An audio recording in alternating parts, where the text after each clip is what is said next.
Okay, let's unpack this. We are diving into a moment of uh, intense, high-stakes diplomacy that simultaneously feels both incredibly promising and, well, deeply contradictory. Right. The core topic here is this recent highly anticipated summit between U.S. President Donald Trump and Ukrainian President Volodymyr Zelensky down in Florida. And it's all centered on this comprehensive 20-point peace plan, a plan designed to end the, nearly 4-year-old full-scale war in Ukraine. It's not just a crucial deep dive. This is really an exercise in geopolitical tension management. The headline rhetoric coming out of Mar-a-Lago, it suggested historic rapid progress. Oh, absolutely. Trump claimed the talks were already in their final stages. And that they had the undeniable makings of a deal. Really strong language. And crucially, Zelensky himself sort of mirrored this urgency, though maybe with a touch more realism. I think more, yeah. He stated that U.S. and Ukrainian negotiators had already agreed on a massive 90% of the draft plan. 90%. That number, on its face, suggests we were right on the cusp of something. Well, that's the extraordinary claim we have to test against the evidence, right? Our mission in this deep dive is to isolate the key nuggets from the sources, the facts, the political theater, and of course the military realities, to see if that diplomatic optimism actually aligns with the leverage being applied. But here's where the story gets really interesting. The detail that immediately colors the entire negotiation. The phone call. The phone call. Just hours before sitting down with the Ukrainian leader, Trump held a lengthy hour and 15-minute phone call with Russian President Vladimir Putin. 75 minutes. You have the architect of the war talking to the mediator for 75 minutes, right before the main event. And then immediately afterward, the talks are declared to be in their final stages. That single phone call just shifts the entire context. If 90% of the plan is agreed upon, then this deep dive is really about that stubborn, immovable 10%. Exactly. We have to focus on the extreme tension between the rhetoric of peace, the final stages, and the hard reality of the front lines and these core unresolved issues. Territory, security, economics. All of it. We need to understand not just what was agreed, but why that 10% is proving so impossible to bridge. So let's start with the setting and the players, because this wasn't, your standard diplomatic protocol. Not at all. The meeting took place at Trump's highly publicized Mar-a-Lago residence in Palm Beach, Florida. The so-called Winter White House. Right. Trump had been there since December 19. The location itself is a signal, isn't it? It absolutely sets the tone. When high-stakes negotiations happen on private property, in this case, a resort setting, it immediately lends itself to a less predictable, more personality-driven, and highly transactional dynamic. As opposed to the structured formality of the State Department or the White House. Exactly. It centralizes the power around the individual leader, not the bureaucracy. And yet, despite that unconventional setting, the delegations themselves, they reflected the seriousness of the crisis. Oh, for sure. Kiev brought its heaviest hitters. They were signaling they viewed this as potentially decisive. Who was on their team? Well, the Ukrainian delegation was spearheaded by Rustem Umerov. He's the head of the National Security and Defense Council. So his presence alone tells you this is about war strategy. It's fundamentally about wartime strategy and national defense. Also present were Sergei Kislitsa, the first deputy foreign minister, and Olha Stefanishina, who's Ukraine's new ambassador to Washington. So this wasn't just a casual consultation. No, this was a national security meeting focused on survival. In the U.S. delegation, it was equally serious, but it seems specifically focused on hard security commitments. It was. You had Secretary of State Marco Rubio, which, covers the diplomatic front. But crucially, Defense Secretary Pete Hegseth was also there. And General Dan Kane, the chair of the Joint Chiefs. That pairing, the diplomatic chief and the defense chief, along with the chairman of the Joint Chiefs, it emphasizes that the primary U.S. concern was defining future security guarantees and military aid packages. The tangible stuff, the hard power component. Exactly. And then you had the more political and personal envoys like Chief of Staff Susie Wiles, Steve Witkoff, and Jared Kushner, which just reinforces that personalized nature of the Mar-a-Lago diplomacy. The presence of the defense team really suggests the U.S. wasn't just there to discuss border lines, but the actual mechanisms of long-term protection. That's the core of it. So that framework brings us back to the rhetoric surrounding the meeting. Trump's message was all about momentum and confidence. Projecting an image of speed, of inevitability. He told reporters the two leaders wanted to end and then emphatically declared, "I think we can move pretty rapidly." He also praised Zelensky as very brave, and then came that key line again. "I do think we have the makings of a deal. We are in the final stages of talking." That kind of language, final stages, it feels designed to create momentum, to put pressure on everyone to close the remaining gaps. It is. But Zelensky's optimism, it was far more technical and, I think, measured. Right. He confirmed good progress, Mm-hmm. but he focused on that 90% agreement on the 20-point draft. He was specific. But very specific. And I noticed that his emphasis was very different from Trump's. He noted that the bilateral meeting focused mostly on U.S.-Ukraine issues, specifically listing security guarantees, the military situation, and, this is the most important part, I think, the sequence for implementing agreements. The focus on sequence is the key insight there, Why so? because it tells you they are past the theoretical stage. They're debating the actual logistical roadmap. So, like, does Russia pull out first? Exactly. Yeah. Do the security guarantees come first? Does the referendum happen before or after reconstruction begins? These are the real nuts and bolts. That said, it's highly telling that the discussion centered on U.S.-Ukraine issues when the entire stated purpose of the 20-point plan is ending the war with Russia. Yes.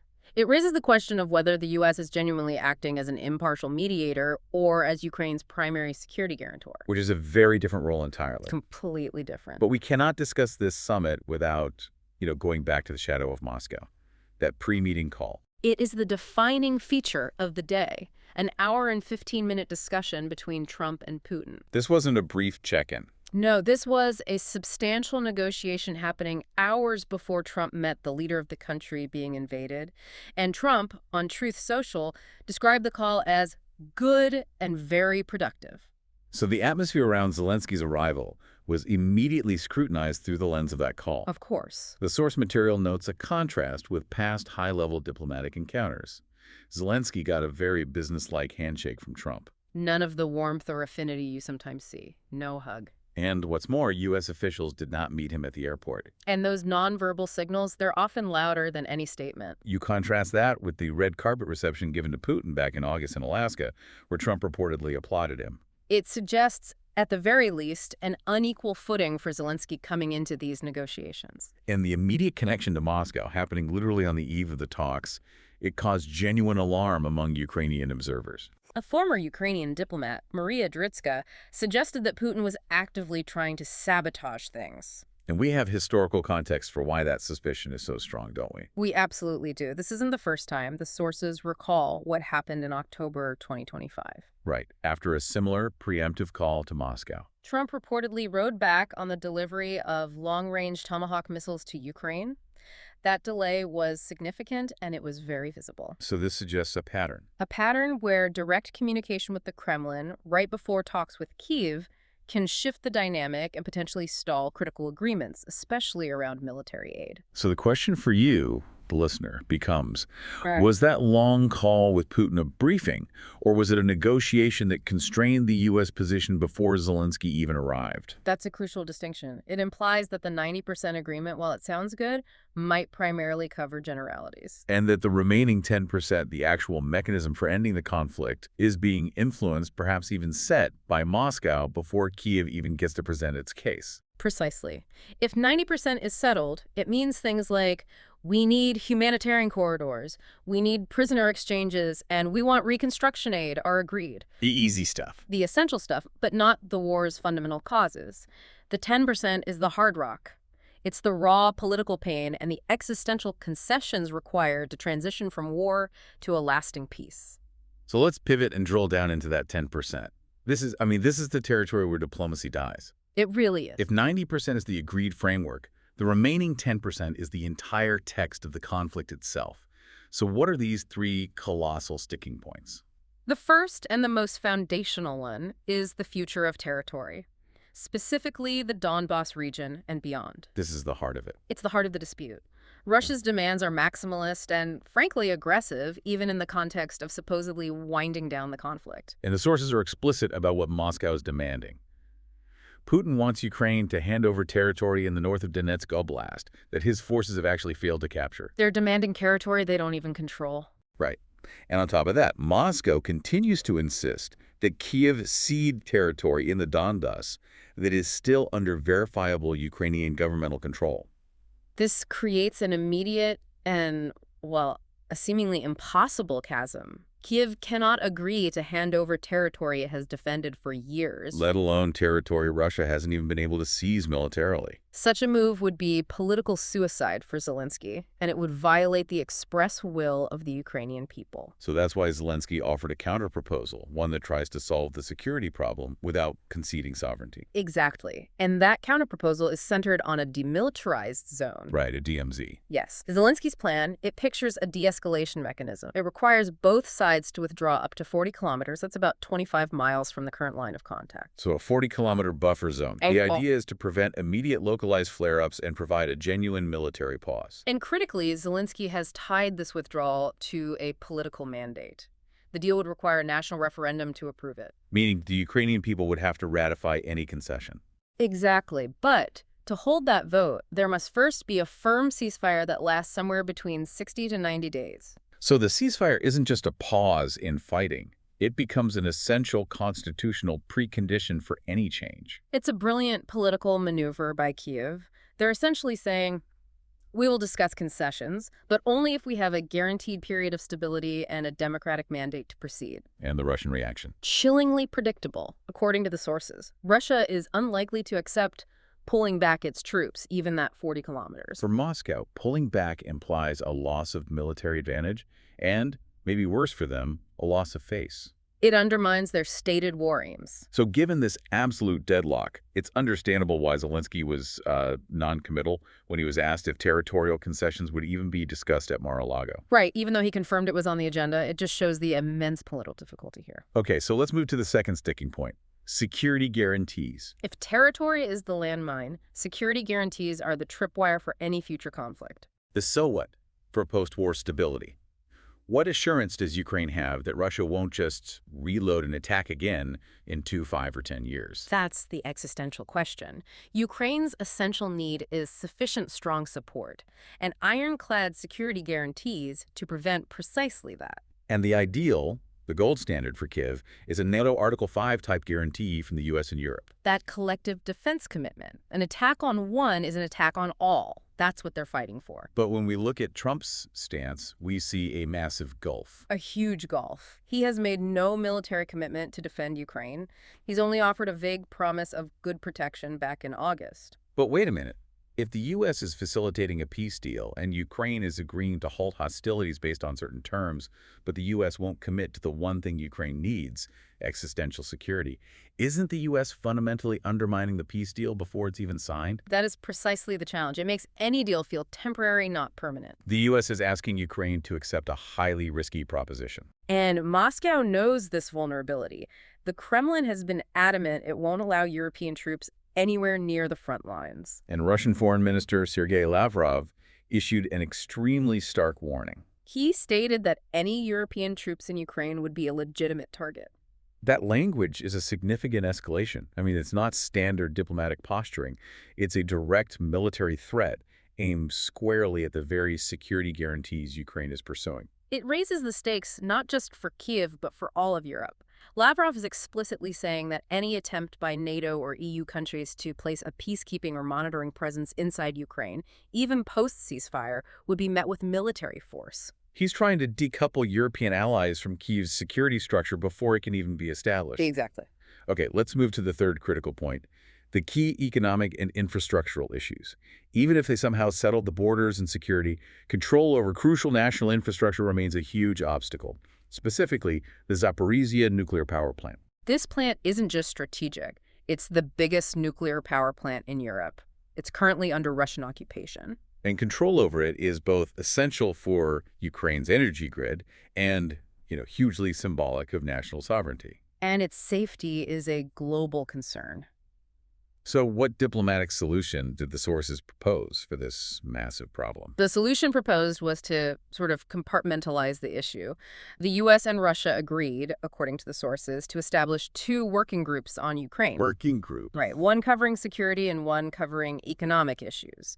But while creating these groups sounds like administrative progress, the fundamental ambiguity remains. Which is? It is completely unclear whether Russia would actually allow the U.S. and Ukraine to share in running the plant. Sharing management would require Moscow to relinquish physical and operational control. That's a massive strategic asset for them right now, a powerful piece of military leverage. I find it deeply insightful that they need a whole working group for something as fundamental as nuclear safety and infrastructure control. It just confirms that the 10% remaining is the part that touches raw physical sovereignty. So we have a map dispute over territory they don't even fully control, an existential security dispute where Russia is issuing direct threats, and a critical infrastructure dispute, all while we're being told 90% is agreed. It confirms your earlier point. The general agreement is easy. The devil resides entirely in the details of the implementation. And these diplomatic discussions are not happening in a vacuum. No, they're constantly being shaped and arguably undermined by the violence happening hundreds of miles away on the battlefield. Which brings us to the most unsettling part of this analysis. We have to connect this high-level Florida diplomacy with the cold, hard violence happening at the same time. Exactly. To show how Moscow is actively shaping the negotiation context to its advantage. Let's start with the Kremlin's assessment of that Trump-Putin call, as delivered by Yuri Ushakov. Right. Ushakov's interpretation of the call was, well, it was fascinatingly self-serving. Pure propaganda gold. It was. He claimed that Trump listened carefully to Russia's assessment of the conflict. Why is that phrase, listen carefully, so important? It's classic Kremlin messaging. It projects an image of influence. It suggests that the U.S. is not only receptive to their point of view, but is genuinely considering the Russian narrative as the primary framework for the peace talks. It puts Russia at the center, not Ukraine. Precisely. And what's really critical here is their claimed similar view regarding the idea of a temporary ceasefire. The one proposed by Ukraine and Europe. Yes. Ushakov claimed that both the U.S. and Russia held the view that a temporary ceasefire would only prolong the conflict and risk renewed hostilities. If that claim about the U.S. position is even partially true, that is a massive diplomatic win for Russia. And a major blow to Ukraine's strategy. Remember, Ukraine wants that 60 to 90-day ceasefire to hold a referendum. But Moscow argues that a temporary pause would just allow Ukraine to rearm, reorganize, and restart the conflict with Western support. Russia's goal is to deny Ukraine that window of stabilization. And this skepticism about a temporary ceasefire allows Moscow to reiterate their main demand, which is immediate permanent concessions. Ushakov explicitly called on Kyiv to take a brave, responsible political decision regarding the Donbas region without delay. They are leveraging the diplomatic moment to demand immediate territorial surrender, using the U.S.'s apparent skepticism about the ceasefire as their cover. And that leads us to the grim reality. The real-world answer to all the talk of final stages and good, productive calls was delivered by missiles and drones. The reality on the front lines was a deliberate, violent counterpoint to the optimistic statements coming out of Mar-a-Lago. It was a horrific period, setting the immediate stage for the summit. The meeting happened right in the wake of another massive air attack on Kyiv by Russia. The sheer scale is just staggering. More than 500 drones and ballistic missiles launched across Friday night and Saturday. That 12-hour onslaught tragically killed 4 people and left 500,000 people without power, a staggering number. It was an unmistakable, large-scale escalation, targeting civilian infrastructure and the capital city itself. This wasn't military maneuvering near the trenches. No, this was an attempt to terrorize the civilian heart of Ukraine. And Zelensky's view on those strikes was immediate, raw, and clear. He described the onslaught as Russia's answer to our peace efforts. He saw the attacks not as a random event, but as a deliberate attempt to exert maximum military pressure right at the moment he was seeking a diplomatic off-ramp. And global condemnation was swift. Canada's Prime Minister Mark Carney, who had just met with Zelensky, called the bombardment barbaric. But then we come to Trump's reaction to the strikes, delivered just outside his Mar-a-Lago residence. The contrast is, well, it's stark. It is. Trump declined to condemn the strikes on Kyiv. He also refused to acknowledge that Russia had deliberately targeted civilians. Instead, he leveled this highly conditional statement. I believe Ukraine has made some very strong attacks also.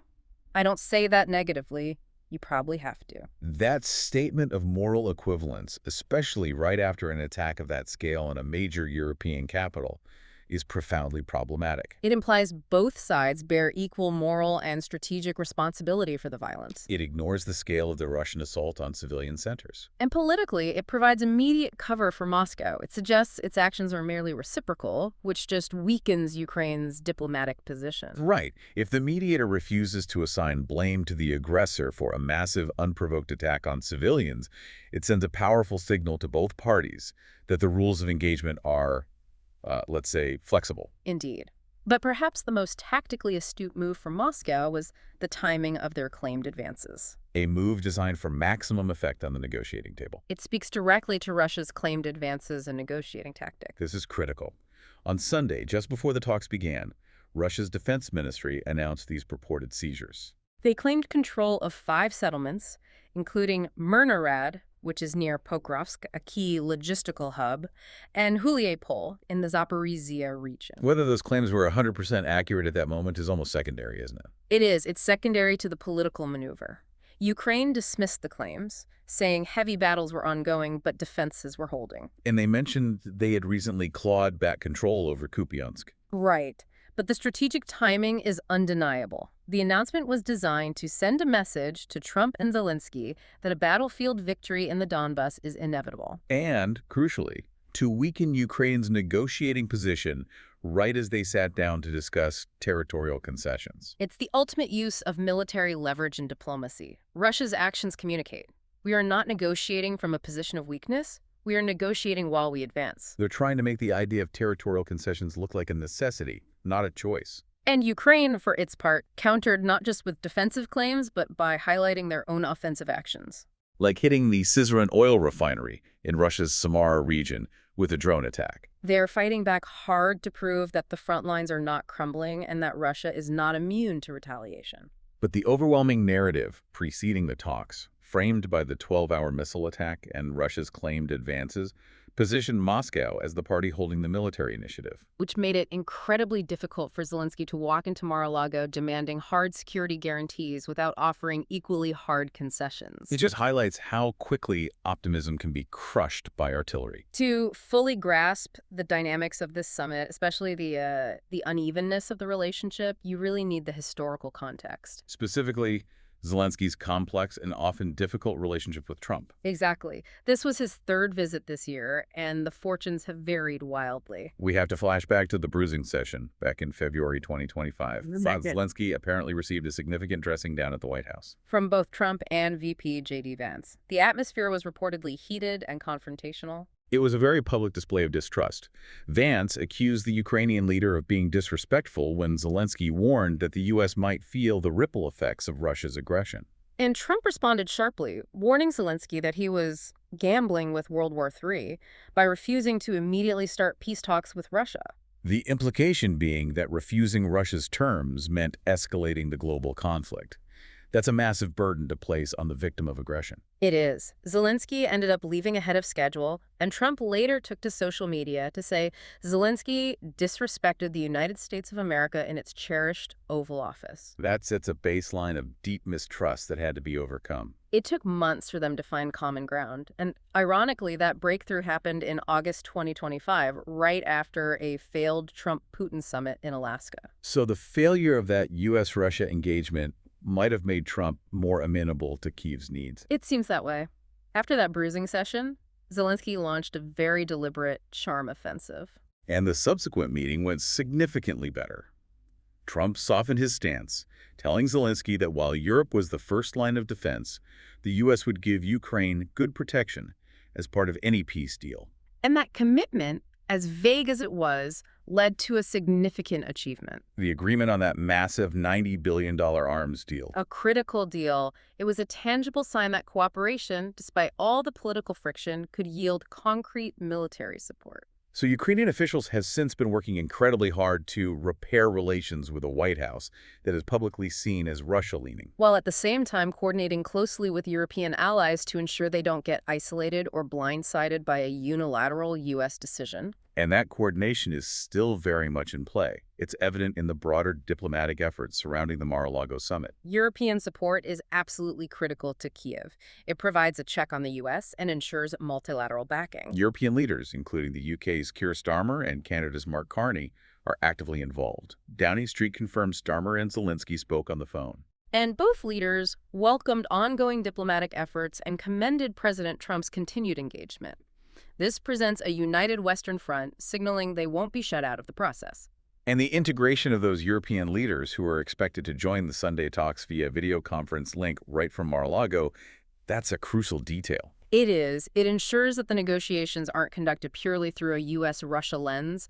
It gives Europe visibility and input on the security guarantees, which ultimately implicate them as well. And in a final sign of this highly personalized circular diplomacy, Trump confirmed he would call Putin again after the meeting with Zelensky. The sequence is clear. Putin, then Zelensky, then back to Putin. It emphasizes the direct, personalized, continuous nature of the dialogue, bypassing traditional diplomatic channels. But all this high-level jet-setting talk, it contrasts so sharply with the mood on the ground. We have to address the deep Ukrainian skepticism about any kind of rapid resolution. The public mood in Ukraine is overwhelmingly pessimistic about short-term peace.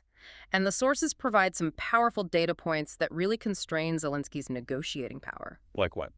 Well, a recent survey showed only 14% of Ukrainians believe the war would end in the first half of 2026. 14%. That is a national expectation set for years more of conflict. And more critically, 75% of respondents were firmly against a peace plan that would reflect Russia's main demands. Which, as we've established, includes ceding territory. This creates a massive, immovable political constraint for Zelensky. He cannot agree to major territorial concessions or insufficient security guarantees without facing significant domestic backlash. He'd lose his political support. Completely. And this leads directly to the fundamental observation from expert analysis. Yuri Boyechko argued that the fundamental flaw in this current diplomatic push is the absence of the aggressor, Vladimir Putin, at the negotiating table. That makes perfect sense. Peace requires commitment and withdrawal from the principal belligerent, not just an agreement with a third party, however powerful. If Russia isn't a signatory to the deal, why would they honor it? Right. Boyechko stated that as long as Russia is actively launching its heaviest attacks in months, as they were just before the talks, it's signaling it has no intention of honoring a deal it did not sign. The action on the battlefield is the true statement of intent. So the talks are, for Moscow, a strategic distraction. That's the argument. And this assessment is unfortunately supported by some chilling military intelligence. This provides the ultimate sober counterweight to the optimistic final stages rhetoric. Absolutely. Kirill Budov, the head of Ukraine's HUR, their military intelligence agency, he believes Moscow is preparing not for a final peace agreement, but for a lengthy, multi-year war. And he provided alarming statistics about Russia's internal mobilization efforts. He noted that Russia recruited over 400,000 people for its army in 2025, and they plan to recruit even more in 2026. That level of sustained massive recruitment is not the action of a nation seeking a rapid, imminent peace. No, it is a nation preparing for a long siege. And not only are they recruiting, but Budanov provides the strategic objective for 2026. Which is that Moscow aims to seize the entire Donetsk region in the east and the Zaporizhia region in the south. So when the military objective is expansion and maximalist territorial seizure, the diplomatic objective has to be leverage and stalling. Russia is using these talks to slow Western support and legitimize its advances while internally preparing for years more of fighting. The military facts utterly contradict the diplomatic language. So let's bring this all together. We started with the diplomatic fanfare at Mar-a-Lago. Right, Trump proclaiming the final stages, Zelensky confirming 90% of the peace plan was agreed upon. This signals intense, high-level diplomatic engagement involving the U.S., Ukraine, and major European allies. The idea of peace is on the table, and the sequence of that peace is actively being discussed. But the fundamental tension is undeniable. That remaining 10%. It contains the core, unresolvable issues. Russia's demand for uncaptured Donbas territory versus Ukraine's demand for a demilitarized zone. The massive gap between Ukraine's need for an Article 5 type security guarantee and Trump's vague promises of good protection. And the dispute over managing critical symbolic infrastructure, like the Zaporizhia nuclear plant. And those talks were framed by escalating Russian aggression, including the massive 500-missile air attack on Kyiv and those tactically timed claims of battlefield advances on Sunday, which Moscow used to weaken Kyiv's negotiating leverage. So while the talks signal intense movement, the specifics show deep, entrenched resistance from Moscow on the core issues needed for Kyiv to consider a deal acceptable. Especially since 75% of the Ukrainian public opposes ceding territory. So what does this all mean for you, the listener? It means the word peace has drastically different meanings in Mar-a-Lago, in Kyiv, and in the Kremlin. For Washington and some European allies, peace primarily means ending the immediate bloodshed and stabilizing the geopolitical landscape, maybe even accepting a frozen conflict. For Kyiv, peace means a secure future with sovereignty and guaranteed protection, not just a temporary ceasefire. And for Moscow, based on their actions, their threats against European troops, and their military intelligence showing massive recruitment, peace seems to mean the unilateral acceptance of their maximalist territorial demands. Or, failing that, continuing the war until those demands are achieved militarily. The most profound insight here might be the timing of the Russian military advances. The claimed seizures of Myrnarad and Huliaipol announced just as the leaders met. If Moscow truly believes that the power to negotiate ultimately comes from success on the battlefield, then every diplomatic conversation is merely a tactical delay designed to buy time for the next military push. When a country signs a deal, it commits to a political future. But when a country continues to prepare 400,000 new soldiers for the next year of conflict, what future is it truly committing to? That, perhaps, is the question that defines the war's future trajectory, regardless of how often the word's final stages are used. Something for you to mull over until our next deep dive.